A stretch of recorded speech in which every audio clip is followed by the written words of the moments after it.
Quando a gente assiste uma notícia, a gente está recebendo as informações sobre os fatos que estão ocorrendo agora. Porém, são raras as notícias que vêm acompanhadas da história que aconteceu e que evoluíram para os fatos que estão acontecendo. Só um exemplo, para ficar mais fácil de entender. Se você receber uma notícia assim de que o caçador matou o lobo mau, muita gente vai até ficar do lado do lobo, muita gente vai ficar do lado do caçador. Porque você veja bem, se o caçador matou o lobo mau é porque o caçador é malvado, não o lobo. Mas se você conhecer a história do Chapeuzinho Vermelho, que a Chapeuzinho foi levar doces para a vovó, que o lobo mau comeu a vovó, e toda a história do Chapeuzinho Vermelho, aí você recebe a notícia que o caçador matou o lobo. Beleza, o caçador matou o lobo. Então fica claro e nítido que o malvado da história era o lobo e não o caçador. Agora eu quero lhe contar a história do genocídio dos índios Yanomami em Roraima. Mas antes eu quero lhe mostrar um vídeo de um outro cacique de uma outra etnia. Os índios Yanomami moram na floresta e estão sendo exterminados, né? Estavam sendo exterminados até essa semana. Agora tem uns outros índios lá em Roraima, os índios Macuxi, que é uma outra etnia, que também vive em reserva, que também é índio, que também está sob os cuidados da FUNAI e que tem uma realidade totalmente diferente. Eu quero lhe mostrar um pedaço do vídeo de um cacique dos índios Macuxi que circulou na internet aí, que você já deve ter visto isso aí. Mas se você não viu, fique sabendo aí que tem, além dos índios Yanomami lá em Roraima, também no mesmo espaço, também tem os índios Macuxi, que tem uma realidade totalmente diferente. Dá uma olhada na conversa, na explicação do índio Macuxi. Essa questão desse grupo, há muito tempos atrás, até porque a situação de miséria desse povo não é de agora. A imprensa fez uma comparação de 4 anos para cá. É como se os índios Yanomamis só existissem de 4 anos para cá. Mas para atacar uma pessoa que eu não vou mencionar o nome. Mas vejam, esta mesma organização indígena que defende o seu povo não deixa esse povo produzir alimento. Diferente de nós, Macuxi, de outras etnias aqui em Roraima, que produzem seus alimentos. E eles não produzem porque vivem numa terra rica, uma terra abençoada, mas as suas próprias lideranças não deixam ou não permitem que eles produzam alimento. Então vamos lá, é importante observar uns detalhes. Esse é o cacique dos Macuxi, uma outra etnia que também vive em Roraima. Agora, dê uma olhada ao redor desse índio. Esse índio está gravando um vídeo na varanda da sua casa. Eu vou colocar um pedacinho do vídeo para você ver. Observe que a varanda da casa desse índio tem porta de ferro e ele mora numa casa de material. E ele está vestido, apesar de um cocal com pena de arara azul, ele está vestido com uma camisa polo. Não importa se é caro, se não é, se é de marca, se não é. Mas é um índio bem vestido, é um índio sarado, um índio forte, um índio bonito, tá ali, um índio saudável, né? Esse índio não passa fome, e esse índio, pelo que dá para ver, é um índio que tem uma fartura alimentar e uma fartura de condições de manter uma vida saudável. Dá uma olhada, só repare. Meu Brasil brasileiro, Cacique Pedro, com mais um vídeo aqui para vocês. Agora vamos entender por que tem essa diferença entre os índios Macuxi, que vivem em Roraima, e os índios Yanomami, certo? O que acontece? O estado de Roraima foi criado em 1988. Cara, 1988 foi esses dias atrás. Eu já era adolescente em 1988, eu consegui minha primeira namorada. 1988 foi esses dias atrás, já tinha direitos humanos, já tinha televisão, rádio, revista, já tinha tudo, cara. Já estava começando a engatinhar a internet já em 1988, já tinha computador, pra você ter uma ideia. Então não é um desbravamento de 1500, onde todo mundo era ignorante, principalmente os colonizadores. Era um lugar, uma época já onde as pessoas já tinham consciência e noção da realidade do que é justo e do que não é justo. Mas o que aconteceu? Criaram um estado de Roraima que era só mato, era abandonado, tipo, só tinha índio lá em Roraima. Quando criaram um estado em Roraima, aí criou-se um cartório. Quando criou-se esse cartório, alguém, de alguma forma, loteou os terrenos que tinha lá em Roraima e vendeu. Vendeu os terrenos de Roraima, principalmente para os gaúchos, que foram desbravar lá o sertão, lá, a floresta, lá, o matão lá de Roraima, que era cheio de índio. Sim, mas daí os gaúchos compraram os terrenos, registraram as terras no cartório e foram lá fazer as fazendas. Chegaram lá nas fazendas lá, tava cheio de índio nos terrenos. Aí os gaúchos chegaram lá com o registro do cartório, indiado, aqui ó, registrado no cartório, essa terra aqui é minha, vocês, vaza daqui. Aí os índios, mas como assim vaza daqui, rapaz? Sendo que a maioria deles, um monte deles ainda não falava nem português.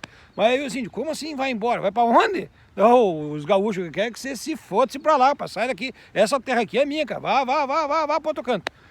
Aí os índios não tinham esse entendimento, sabe? Esse sentimento de posse, de uma pessoa pegar um pedação de terra, registrar, não, mas lá no cartório está registrado que esse pedação de terra aqui é meu, então vocês têm que ir embora daqui, vocês não podem ficar aqui, porque tudo esse pedaço de terra, tudo aqui para lá, para tudo, é tudo meu. E só vai ficar aqui nesse terreno quem eu quiser e eu não quero que vocês fiquem aqui. Vai embora, indiada, vai embora. Aí começou a dar atrito, que os índios não queriam ir embora, cara. Ele falou, não, nós nascemos aqui, nossos avós, nossos bisavós, nós estamos aqui nessa terra aqui faz mais de 5 mil anos que tem índio aqui. Aí chega um gaúcho aí de repente aí, porque registrou um papel no cartório aí, dizer que é tudo essa terra dele. Aí o que aconteceu? Começou a dar atrito, começou a dar briga lá. E os gaúchos queriam desenvolver as terras, queriam plantar arroz, queriam produzir na terra, coisa e tal coisa. Porque a terra lá de Roraima é uma terra muito rica, muito fértil, uma terra muito boa para produzir alimento. E aí os índios ficaram embaçando com os agricultores ali, ficavam brigando ali. Os agricultores contratavam jaguns para matar os índios de vez em quando matavam jaguns. Aí, meu Deus, o índio era malvado. Mas normalmente os agricultores lá chamavam os jaguns para matar índio e expulsaram muitos índios e plantaram muita terra, até que teve o primeiro governo do Lula.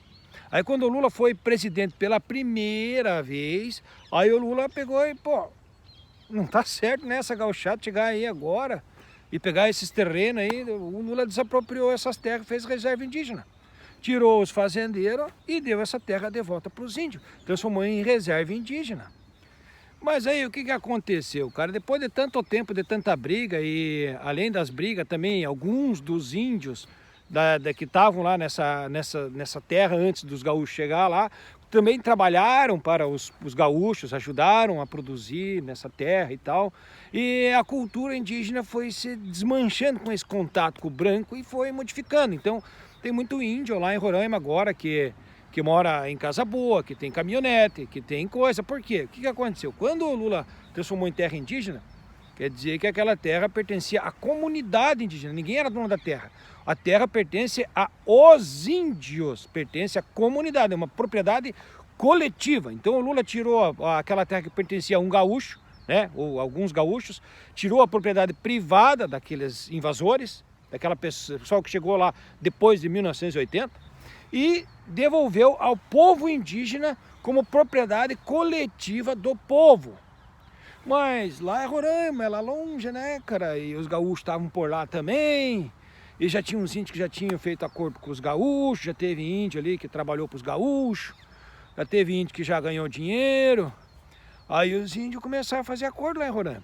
E esses macuxi aí, por que vamos ficar aí caçando macaco aí, né? E comendo, passando frio de noite no meio dos mosquitos aí, das mutucas e coisa. Vamos evoluir. E fizeram acordo com os invasores ali e começaram a arrendar as terras da reserva para os produtores. Agora a gente já pode analisar essa fala do cacique Macuxi quando ele critica a liderança dos índios Yanomami, que ao invés de se modernizarem, de mudarem seu estilo de vida, preferiram ficar na floresta vivendo da natureza. Opção dos caras, quiseram ficar na natureza. Então, o que a gente está vendo aí é um índio que se modernizou, um índio que se misturou e que se deu bem na política atual e que está criticando os índios que não quiseram, que não se adaptaram ao agronegócio. Agora vem cá, vamos avançar um pouquinho nessa história. Dá só uma olhada na promessa de campanha do ex-presidente Jair Bolsonaro em 2018. Olha o que ele falava, olha o que fez com que ele convencesse muita gente a votar nele. Não vai ter 1 centímetro demarcado para reserva indígena ou para quilombola. Com parcerias, nós vamos resgatar esse Brasil. Cara, quando eu vejo esse tipo de discurso e sei que o Bolsonaro se elegeu por causa de pessoas que pensam da maneira que ele pensa, É triste, cara. É muito triste. A questão é que existe muita crítica a respeito das terras indígenas no Brasil. As terras indígenas no Brasil hoje ocupam 13% do território nacional. Muita gente pensa, nossa, 13% é muita terra, 13% do território brasileiro é reserva indígena.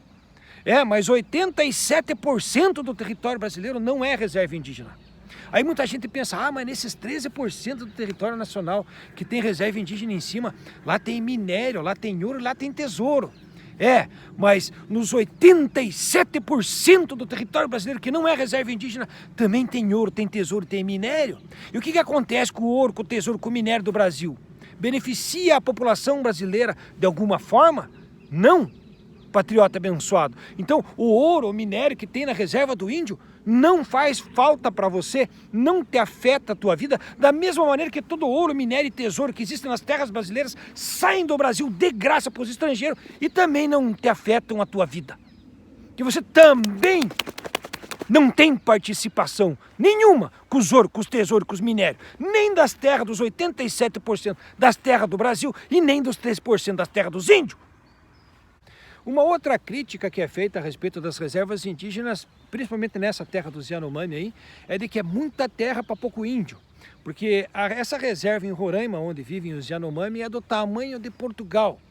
E nessa terra vivem apenas 30 mil índios. Então, muita gente pensa, nossa, São Paulo tem uma quadra, quantas pessoas moram em cada 100 metros quadrados? Mas para que os índios consigam manter o seu estilo de vida, se eles quiserem, se eles optarem por viver na floresta, da maneira que seus antepassados viveram, eles têm direito de viver. Eles podem, o governo tem que garantir esse direito aos índios. É direito aos indígenas viver da maneira que eles quiserem viver. Agora, é claro que só se justifica essa quantia toda de terra apenas para 30 mil pessoas, se essas pessoas realmente viverem da maneira que eles viviam como seus antepassados, vivendo da própria natureza. E isso justifica. Agora, se eles começarem a arrendar as terras, começar a ganhar dinheiro, trabalhar, aí já não justificaria mais essa quantidade toda de terra apenas para 30 mil pessoas. E sabendo disso, o antigo governo, que acabou agora, o governo do Bolsonaro, tem que falar, porque essa é a essência do vídeo, é para você entender o que está por trás desse negócio de terra indígena, por que está por trás dos arrendamentos de terra, o que está por trás dessa fome desse povo. É o seguinte, cara, dá uma olhada nessas notícias aí do começo do governo do Bolsonaro. 2 de fevereiro de 2019. Evangélicos já atuam em 53,5% dos grupos indígenas na Amazônia. Missionários cristãos já atuam em mais da metade de grupos indígenas na Amazônia, informa a reportagem publicada neste sábado pelo jornal O Globo. De acordo com a matéria, há religiosos que chegaram a construir igrejas dentro de unidades de conservação, o que é proibido por lei, e desrespeitam tradições das comunidades locais. 7 de março de 2019. Governo inicia mega expedição para se aproximar de índios isolados no Amazonas. Uma equipe com cerca de 30 pessoas, coordenadas pela FUNAI, Fundação Nacional do Índio, e amparadas por soldados do Exército e policiais federais e militares, iniciou no último domingo uma delicada expedição que poderá durar vários meses e tentará se aproximar de um grupo de índios isolados na terra indígena Vale do Javari, no extremo oeste do Amazonas. 15 de março de 2019. Amigo de Damares, pastor assume FUNAI e quer incentivar a agricultura.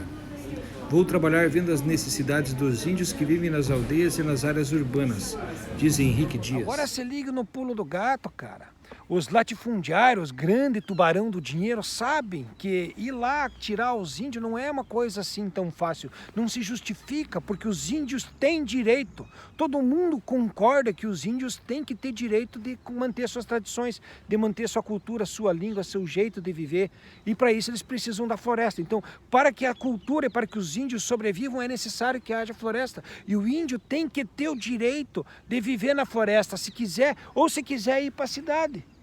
Competir no mercado, sei lá, morar numa favela, tentar arrumar um serviço, procurar um emprego, talvez numa dessas conseguir uma carteira assinada. Ele pode tentar conseguir sua carteira assinada na cidade. Mas se ele não quiser participar da sociedade brasileira, que nem nós, que nem o povo brasileiro é obrigado, ele tem que ter o direito de ficar na floresta. E para isso é necessário que a floresta seja mantida. Então, sabendo disso, o Satanás, a ganância, aquelas pessoas movidas por dinheiro, utilizaram da religião evangélica para ir lá nas aldeias isoladas, levar a palavra de Deus. Para quê? Para converter os índios ao cristianismo. Quando eles converterem os índios ao cristianismo, quando os índios falarem português, quando os índios arrendarem suas terras, quando os índios começarem a ganhar dinheiro, quando os índios tiverem o sentimento de posse que o povo brasileiro tem e que eles não têm, não vai mais se justificar haver terra indígena. Terra indígena só serve, só existe para manter a cultura e as tradições dos índios. Os índios que quiserem viver como índios tem que ter a sua terra, tem que ter a sua floresta. Índio que não quiser viver como índio pode ir para a cidade e tentar a vida. Mas é importante o governo, o povo brasileiro manter essa condição, essa possibilidade para o povo indígena. Agora dá só uma olhada na maldade que esses evangélicos que tomaram conta da FUNAI fizeram. Olha só a má intenção desses caras. 27 de fevereiro de 2020. Coronavírus. Brasil confirma primeiro caso da doença. O Ministério da Saúde confirmou o primeiro caso de coronavírus em São Paulo. Homem de 61 anos deu entrada no hospital israelita Albert Einstein, com histórico de viagem para a Itália. 2 de abril de 2020. Brasil confirma primeiro caso de coronavírus em indígena. Jovem de 20 anos da etnia Cacocama recebe teste positivo para a Covid-19 no Amazonas. Ela e outros indígenas estavam sendo monitorados após contato com o médico infectado. 2 aldeias inteiras no estado entraram em isolamento. Então, gente, vocês vejam bem, estão falando agora do genocídio dos Yanomami por causa das crianças magrinhas que estão aparecendo na televisão. Mas você veja bem, dia 27 de fevereiro de 2020 teve o primeiro caso de coronavírus no Brasil. 35 dias depois, antes do coronavírus chegar no interior do estado de São Paulo, antes do coronavírus começar a virar epidemia no Brasil mesmo, lá na Amazônia, lá na aldeia, lá onde a pessoa tem que pegar o avião, lá com o avião descer naqueles aeroportos, no meio da floresta, naqueles aeroportinhos de estrada de chão com o aeroporto, e daí tem que pegar o barco, navegar mais 2, 3 dias para chegar lá na aldeia. Lá no Caixaprego, lá na puta, lá no meio do mato. 35 dias depois, coronavírus. Foi ou não foi intencional? Foi o pessoal da FUNAI que levou o coronavírus para os indígenas lá ou não foi? Os evangélicos que estavam administrando a FUNAI que levaram o coronavírus de propósito para matar os índios? Foi genocídio ou não foi genocídio? 35 dias depois do primeiro caso de coronavírus no Brasil, coronavírus lá no meio da Amazônia.